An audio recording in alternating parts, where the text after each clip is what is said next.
ओम शांति। आज 16 जान 2025 महावाक्य है, मीठे बच्चे याद का चार्ट रखो। जितना जितना याद में रहने की आदत पड़ती जाएगी उतना पाप कटते जाएंगे, कर्मातीत अवस्था समीप आती जाएगी। प्रश्न, चार्ट ठीक है व नहीं, इसकी परख किन 4 बातों से की जाती है? अपना योग का चार्ट दिन भर किस तरह से है? उत्तर में 1 आसामी, 2 चलन, 3 सर्विस और 4 खुशी। बाप दादा इन चारों बातों को देख कर बताते हैं कि इनका चार्ट ठीक है या नहीं। जो बच्चे म्यूज़ियम या प्रदर्शनी की सर्विस पर रहते, जिनकी चलन रॉयल है, अपार खुशी में रहते हैं, तो ज़रूर उनका चार्ट ठीक होगा। गीत चला है, मुकड़ा देख ले प्राणी दर्पण में। ओम शांति। बच्चों ने गीत सुना, इसका अर्थ भी अंदर जानना चाहिए कि अपने पाप बचे हुए हैं, कितने पुण्य जमा है, अर्थात आत्मा को सतोप्रधान बनाने में कितना समय है, अभी कितने तक पावन बने हैं, यह तो समझ सकते हो ना। चार्ट में कोई लिखते हैं बाबा हम 2-3 घंटा याद में रहे, कोई लिखते 1 घंटा, यह तो बहुत कम हुआ। कम याद करेंगे तो पाप भी कम ही कटेंगे। अभी तो पाप बहुत है सिर पे, जो कटे नहीं है। आत्मा को ही प्राणी कहा जाता है। तो अब बाप कहते हैं, हे आत्मा अपने से पूछो, इस हिसाब से कितने पाप कटे होंगे। चार्ट से मालूम पड़ता है हम कितना पुण्य आत्मा बने हैं। यह तो बाप ने समझाया है। कर्मातीत अवस्था अंत में होगी, याद करते करते आदत पड़ जाएगी, तो फिर ज़्यादा पाप कटने लगेंगे। अपनी जांच करनी है, हम कितना बाप की याद में रहते हैं। इसमें गप्पे मारने की बात नहीं, यह तो अपनी जांच करनी होती। बाबा को अपना चार्ट लिख कर देंगे तो बाबा झट बताएंगे कि यह चार्ट ठीक है या नहीं। आसामी चलन सर्विस और खुशी को देख बाबा झट समझ जाते हैं कि इनका चार्ट कैसा है। घड़ी घड़ी याद किनको रहती होगी? जो म्यूज़ियम अथवा प्रदर्शनी की सर्विस में रहते हैं। म्यूज़ियम में तो सारा दिन आना जाना रहता, दिल्ली में तो बहुत आते रहेंगे। घड़ी घड़ी बाप का परिचय देना पड़ता है। समझो, किसी को तुम कहते हो विनाश में बाकी थोड़े वर्ष है, कहते यह कैसे हो सकता है? फट से कहना चाहिए, यह कोई हम थोड़ी बताते हैं, भगवान वाचे है ना। भगवान वाचो तो ज़रूर सत्य ही होगा ना। इसलिए बाप समझाते हैं, घड़ी घड़ी बोलो, ये शिव बाबा की श्रीमत है, हम नहीं कहते। श्रीमत उनकी है, वह है ही सत्यम शिवम सुंदरम ट्रुथ। पहले तो बाप का परिचय देना ज़रूरी है। पहले तो बाप का परिचय ज़रूर देना पड़ता है। इसलिए बाबा ने कहा है, हर एक चित्र में लिख दो शिव भगवान वाच। वह तो एक्यूरेट ही बताएंगे, हम थोड़ी जानते थे। बाप ने बताया है तब हम कहते हैं। कभी कभी अखबार में भी डालते हैं, फलाने ने भविष्यवाणी की है कि विनाश जल्दी होगा। अब तुम तो हो बेहद बाप के बच्चे। प्रजापिता ब्रह्मा कुमार कुमारियाँ तो बेहद के हैं ना। तुम बताएंगे हम बेहद बाप के बच्चे हैं, वही पतित पावन ज्ञान का सागर है। पहले यह बात समझा कर पक्का कर फिर आगे बढ़ना चाहिए। शिव बाबा ने यह कहा है, यादव कौरव आदि विनाश काले विपरीत बुद्धि। शिव बाबा का नाम लेते रहेंगे तो इसमें बच्चों का भी कल्याण है। शिव बाबा को ही याद करते रहेंगे। बाप ने जो तुमको समझाया है वो तुम फिर औरों को समझाते रहो तो सर्विस करने वालों का चार्ट अच्छा रहता होगा। सारे दिन में 8 घंटा सर्विस में बिजी रहते हैं, करके 1 घंटा रेस्ट लेते होंगे। फिर भी 7 घंटे तो सर्विस में रहते हैं ना, तो समझना चाहिए उनके बहुत विकर्म विनाश होते होंगे। बहुतों को घड़ी घड़ी बाप का परिचय देते हैं तो ज़रूर ऐसे सर्विसेबल बच्चे बाप को भी प्रिय लगेंगे। बाप देखते हैं यह तो बहुतों का कल्याण करते हैं। रात दिन इनको यही चिंतन है कि हमको बहुतों का कल्याण करना है। बहुतों का कल्याण करना गोया अपना करते हैं। स्कॉलरशिप भी उनको मिलेगी जो बहुतों का कल्याण करते हैं। बच्चों को तो यही धंधा है। बच्चों को तो यही धंधा है। टीचर बन बहुतों को सुख शांति का रास्ता बताना है। सभी दुख में हैं। पहले तो यह नॉलेज पूरी धारण करनी पड़े स्वयं। कोई का कल्याण नहीं करते तो बाप समझ जाते हैं कि इनके तकदीर में नहीं है। बाबा ने क्या कहा, पहले तो यह नॉलेज पूरी धारण करनी पड़े। कोई का कल्याण नहीं करते तो समझा जाता है इनकी तकदीर में नहीं है। बच्चे कहते हैं बाबा हमको नौकरी से छुड़ाओ, हम इस सर्विस में लग जाए। बाबा भी देखेंगे बरोबर ये सर्विस के लायक है, बंधन मुक्त भी है, तब कहेंगे भला 500,000 कमाने से तो इस सर्विस में लग बहुतों का कल्याण करो। अगर बंधन मुक्त है तो सो भी बाबा सर्विसेबल देखेंगे तो राय देंगे। सर्विसेबल बच्चों को तो जहाँ बुलाते रहते हैं। स्कूल में स्टूडेंट पढ़ते हैं ना, यह भी पढ़ाई है। यह कोई कॉमन मत नहीं है। सत्य माना ही सच बोलने वाला। हम श्रीमत पर आपको यह समझाते हैं। ईश्वर की मत अभी ही तुमको मिलती है। बाप कहते हैं तुमको वापस जाना है। अब बेहद सुख का वर्षा लो। कल्प कल्प तुमको वर्षा मिलता आया है, क्योंकि स्वर्ग की स्थापना तो कल्प कल्प होती है ना। यह किसी को पता नहीं कि 5,000 वर्ष का यह सृष्टि चक्र है। मनुष्य तो बिल्कुल ही घोर अंधियारे में है। तुम अभी घोर रोशनी में हो। स्वर्ग की स्थापना तो बाप ही करेंगे। यह तो गायन है। भंबर को आग लग गई तो भी अज्ञान नींद में सोए रहे। तुम बच्चे जानते हो बेहद का बाप ज्ञान का सागर है। ऊंचे ते ऊंचे बाप का कर्तव्य भी ऊंचा। ऐसे नहीं, ईश्वर तो समर्थ है, जो चाहे सो करे। नहीं, यह भी ड्रामा अनादि बना हुआ है।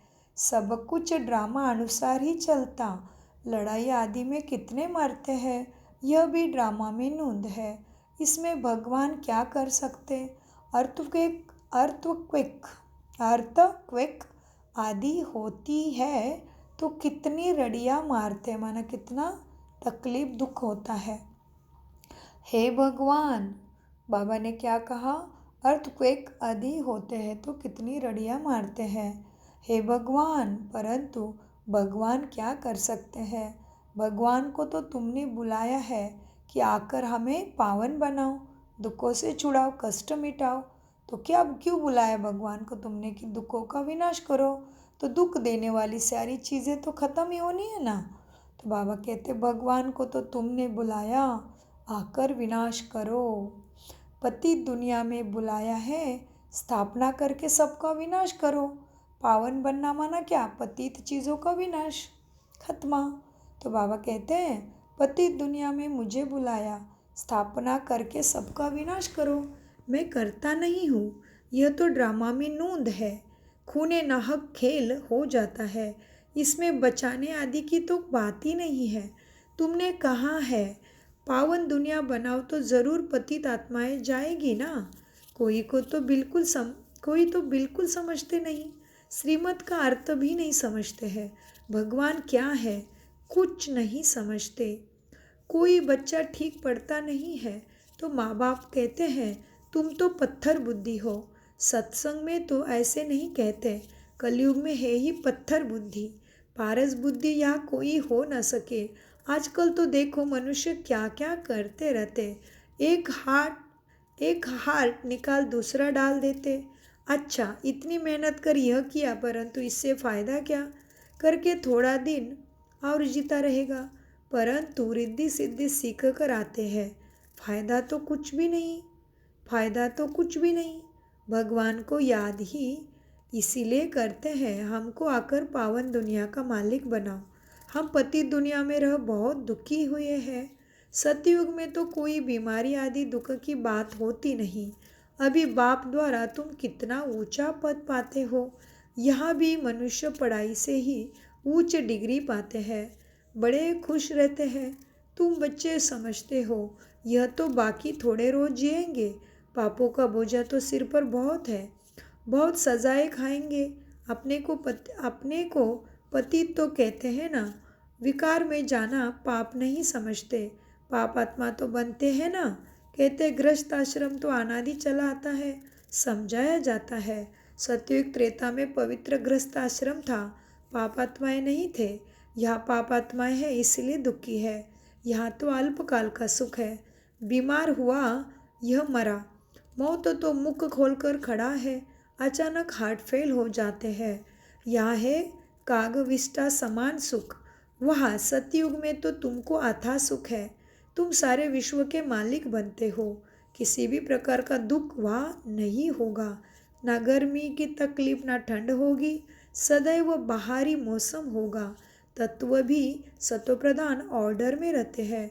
स्वर्ग तो स्वर्ग ही है ना, रात दिन का फर्क है। तुम स्वर्ग की स्थापना करने के लिए ही बाप को धरती पे बुलाते हो कि ऊपर वाले दया करो, रहम करो। तुम स्वर्ग की स्थापना करने के लिए ही बाप को बुलाते हो, आकर पावन दुनिया स्थापन करो, हमको पावन बनाओ।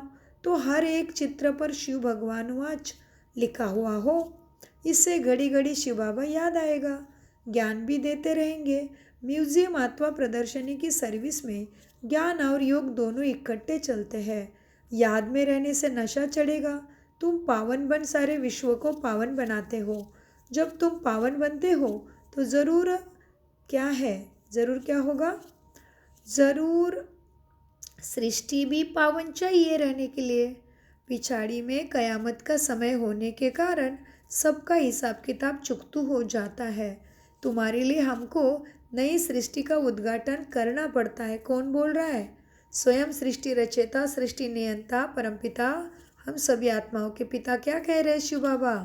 हाँ, तुम्हारे लिए हमको नई सृष्टि का उद्घाटन करना पड़ता है।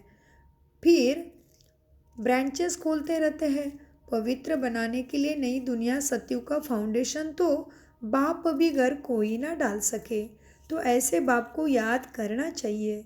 तुम म्यूजियम आदि का उद्घाटन बड़े आदमियों से कराते हो तो आवाज़ होगा, मनुष्य समझेंगे यहाँ यह भी आते हैं। कोई कहते हैं तुम लिख कर दो, हम बोलेंगे, वह भी रॉन्ग हो गया। अच्छी रीति समझकर बोले, ओरली बोले, अपने मुख से समझकर बोले, लिखा हुआ नहीं तो बहुत अच्छा है। कोई तो लिखत पढ़कर सुनाते हैं जिससे एक्यूरेट हो जाए स्पीच, इसलिए क्या करते हैं पहले से लिखत फिर पढ़कर सुनाते हैं। क्यों सुनाते पढ़कर? क्योंकि उनको एक्यूरेट बोलना है इसलिए। तो बाबा कहते हैं कोई तो लिखते पढ़कर सुनाते हैं जिससे एक्यूरेट हो। तुम बच्चों को तो ओरली समझाना है, तुम्हारी आत्मा में सारी नॉलेज है ना, फिर तुम औरों को देते हो, प्रजा वृद्धि को पाती रहती है, आदमशुमारी भी बढ़ती जाती है ना, सब चीज़ें बढ़ती रहती है। सारा झाड़ जड़ीबूट हो गया है। जो अपने धर्म वाले होंगे वह निकल आएंगे। नंबरवार तो है ना, सब एक रस नहीं पढ़ सकते। कोई 100 मार्क से, बाबा क्या कहते, कोई 100 से 1 मार्क भी उठाने वाले हैं। थोड़ा भी सुन लिया, 1 मार्क मिला तो स्वर्ग में आ जाएगा। यह है बेहद की पढ़ाई, जो बेहद का बाप ही पढ़ाते हैं। जो इस धर्म के होंगे वह निकल आएंगे। पहले तो सबको मुक्तिधाम अपने घर जाना है, फिर नंबरवार आते रहेंगे। कोई तो त्रेता के अंत तक भी आएंगे। भले ब्राह्मण बनते हैं लेकिन सभी ब्राह्मण कोई सतयुग में नहीं आते, त्रेता अंत तक आएंगे। यह समझने की बातें हैं। बाबा जानते हैं राजधानी देवी देवता की स्थापन हो रही है। सब एक रस नहीं पढ़ सकते और सब एक रस हो भी नहीं सकते। राजाई में तो सब वैरायटी चाहिए ना। प्रजा को बाहर वाला कहा जाता है। बाबा ने समझाया था वहाँ वजीर आदि की दरकार नहीं रहती। उन्हों को श्रीमत मिली जिससे यह बने, फिर थोड़ी ही कोई से राय लेंगे। वजीर आदि कुछ नहीं होते हैं सतयुग में। फिर जब पतित होते हैं तो एक वजीर एक राजा रानी होते हैं। अभी तो कितने वजीर हैं। यहाँ तो पंचायती राज्य है ना। एक की मत ना मिले दूसरे से, एक से दोस्ती रखो, समझाओ, काम कर देंगे। दूसरा फिर आया, उनको ख्याल में ना आया तो और ही काम को बिगाड़ देंगे। एक की बुद्धि ना मिले दूसरे से, वहाँ तो तुम्हारी सब कामनाएं पूरी हो जाती है। तुमने कितना दुख उठाया है अभी, इसलिए इसका नाम ही है दुख धाम। भक्ति मार्ग में कितने धक्के खाए तुमने, कितना भगवान को ढूंढा, क्या क्या किया, जप तप व्रत माला, हाँ कितना किया, मनन पूजन कीर्तन श्रवण जप तप व्रत माला, कितनी नवविधि भक्ति की है ना। तो बाबा कहते हैं तुमने कितना दुख उठाया है, इसका नाम ही है इस कलयुग का दुख धाम। भक्ति मार्ग में कितने धक्के खाए हैं। यह भी ड्रामा। जब दुखी हो जाते हैं तब बाप आकर सुख का वर्षा देते।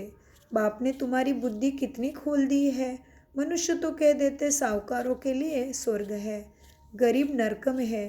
तुम यथार्थ रीति जानते हो स्वर्ग किसको कहा जाता है। सतयुग में थोड़ी कोई रहम दिल कह बुलाएंगे, यहाँ बुलाते हैं रहम करो, लिबरेट करो। बाप ही सबको शांतिधाम सुखधाम ले जाते हैं। अज्ञान काल में तुम भी कुछ नहीं जानते थे। जो नंबर 1 तमो प्रधान वही फिर नंबर 1 सतो प्रधान बनते हैं। ये अपनी बड़ाई नहीं करते। ब्रह्मा बाबा अपनी बड़ाई नहीं करते। बड़ाई तो एक की ही है, शिव बाबा की ही है।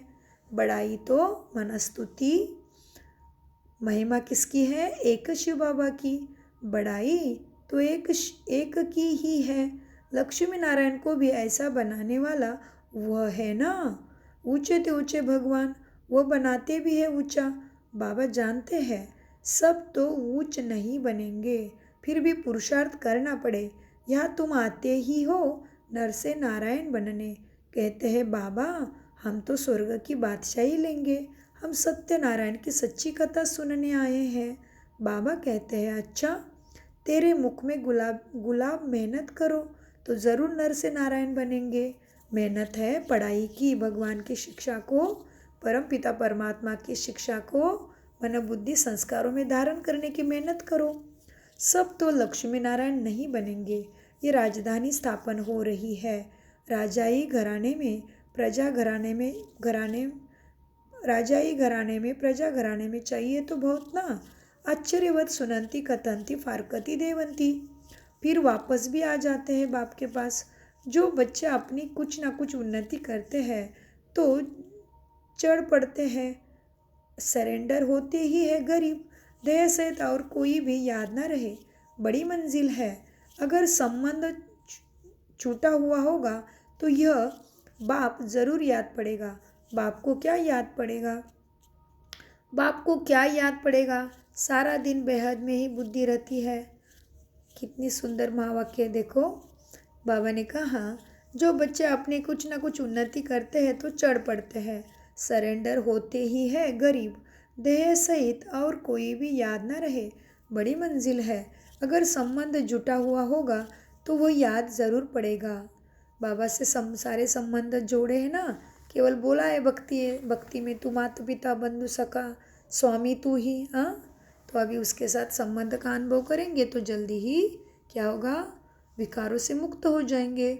तो बाबा कहते हैं अगर संबंध जुटा, क्या कहा बाबा ने मीठे बच्चों को, संबंध जुटा होगा तो बाबा ज़रूर याद पड़ेगा। अब क्या है, सारा दिन बेहद में बुद्धि रहती है, कितनी मेहनत करनी पड़ती है बाप को भी। बाप कहते हैं मेरे बच्चों में भी उत्तम मध्यम कनिष्ठ है। दूसरे कोई आते हैं तो भी समझते हैं ये पतित दुनिया के हैं, फिर भी यज्ञ की सर्विस करते हैं तो रिगार्ड तो देना पड़ता है। बाप युक्तिबाज तो है ना, नहीं तो यह टावर ऑफ साइलेंस होलीएस्ट पवित्र माना होलीएस्ट ऑफ होली टावर है, जहाँ होलीएस्ट ऑफ होली बाप सारे विश्व को बैठ होली पवित्र बनाते हैं। होली माना पवित्र बनाते हैं, शुद्ध स्वच्छ सत्व प्रदान बनाते हैं। यहाँ कोई पतित आ न सके, परंतु बाप कहते हैं मैं आया ही हूँ सभी पतितों को पावन बनाने। इस खेल में मेरा भी पार्ट है। अच्छा, मीठे मीठे से खिलते बच्चों प्रति माता पिता बाप दादा का याद प्यार और गुड मॉर्निंग। रूहानी बाप की रूहानी बच्चों को नमस्ते। हम रूहानी बच्चों की रूहानी बाप दादा को याद प्यार गुड मॉर्निंग। नमस्ते प्यारे बाबा, नमस्ते। धारणा के लिए मुख्य सार है, अपने चार्ट को देखते जांच करनी है कि हमने कितने पुण्य जमा किए हैं, आत्मा सत्व प्रदान कितनी बनी, याद में रहकर सब हिसाब किताब चुकतू करने हैं। स्कॉलरशिप लेने के लिए सर्विसेबल बन बहुतों का कल्याण करना है, बाप का प्रिय बनना है, टीचर बन बहुतों को रास्ता बताना है। वरदान, अपने फरिश्ता स्वरूप द्वारा सर्वों को वर्षे का अधिकार दिलाने वाले आकर्षण मूर्त भव। वरदान का विस्तार, फरिश्ते स्वरूप की ऐसे चमकीली ड्रेस धारण करो जो दूर दूर तक आत्माओं को अपनी तरफ आकर्षित करे और सर्वों को भिखारीपन से दुख से छुड़ाए, बाप के सदगति के वर्षे का अधिकारी बना दे। इसके लिए ज्ञान मूर्त, याद मूर्त और सर्व दिव्य गुण मूर्त बन उड़ती कला में स्थित रहने का अभ्यास बढ़ाते चलो। आपकी उड़ती कला ही सर्व को चलते फिरते फरिश्ता सो देवता स्वरूप का साक्षात्कार कराएगी। यही विदाता वरदातापन की स्टेज है। स्लोगन, औरों के मन के भाव को जानने के लिए सदा मन मना भाव की स्थिति में स्थित रहो। कितना उच्च है स्लोगन, देखो। इसको तो एकदम बार बार पढ़ के बुद्धि में लिख के रखना चाहिए हमेशा के लिए स्मृति स्वरूप में। क्या? औरों के मन के भावों को जानने के लिए सदा अपना मन मना भाव की स्थिति में स्थित रहो। है ना, हम आत्मिक स्टेज में अपने शांत स्वधर्म में स्थित रहेंगे तो हम सबके मन के भाव जान जाएंगे। इसलिए कहते हैं ना, देखो दुनिया में कहते हैं आत्म साक्षात्कारी है, ये मन का भाव भी जानता है, ये दिव्य पुरुष है, तो उसका कितना मान रखते हैं। तो यहाँ पे हमें क्या बनाया बाबा ने? आत्म साक्षात्कारी ही तो बनाया। प्रथम हमने स्वयं को पहचाना है ना, इसलिए बाबा ने इतना सुंदर स्लोगन बताया है कि औरों के मन के भाव को जानने के लिए सदा मन मना भाव की स्थिति में स्थित रहो। अपनी शक्तिशाली मनसा द्वारा सकाश देने की सेवा करो। मनसा शक्ति का दर्पण है, बोल और कर्म, चाहे अज्ञानी आत्माएं चाहे ज्ञानी आत्माएं, दोनों के संबंध संपर्क में बोल और कर्म शुभ भावना शुभ कामना वाले हो। जिसकी मनसा शक्तिशाली व शुभ होगी, उसकी वाचा और कर्म स्वतः ही शक्तिशाली शुद्ध होगी, शुभ भावना वाली होगी। मनसा शक्तिशाली अर्थात याद की शक्ति श्रेष्ठ होगी, शक्तिशाली होगी और सहयोगी भी होंगे। मनसा शक्तिशाली अर्थात याद की शक्ति श्रेष्ठ होगी, शक्तिशाली होगी और सहज योगी होंगे। ओम शांति, ओम शांति, ओम शांति। मीठे प्यारे बाप दादा का अनगिनत पदम गुना शुक्रिया शुक्रिया शुक्रिया शुक्रिया फरिश्तों।